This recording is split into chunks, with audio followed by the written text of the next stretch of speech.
ASEAN-Australia Counter-Trafficking has conducted a study into shelter practices for victims of trafficking in the ASEAN region.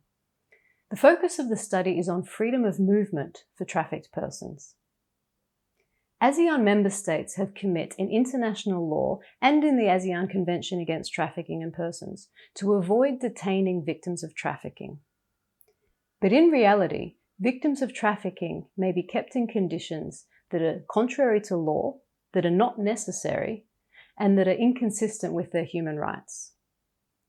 Victims of trafficking may be kept against their will in shelters and only able to leave with a chaperone. They may be kept guarded and locked and punished for attempting to escape rather than supported to be in the community.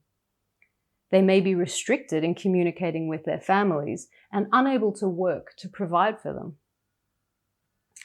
The majority of victims who are kept in these conditions in the ASEAN region are women, but children are also detained contrary to their best interests. So why does this happen? Assumptions may be made that victims need to be detained to protect them, both from traffickers, but also from themselves and the decisions they make about their lives. Assumptions may also be made that closed shelters are the only way that we can provide victims with assistance and reintegration support. It also may be assumed that keeping victims in shelters is the only way to ensure their participation in criminal justice processes against traffickers. And closed shelter models may be used as mechanisms for migration management rather than victim assistance.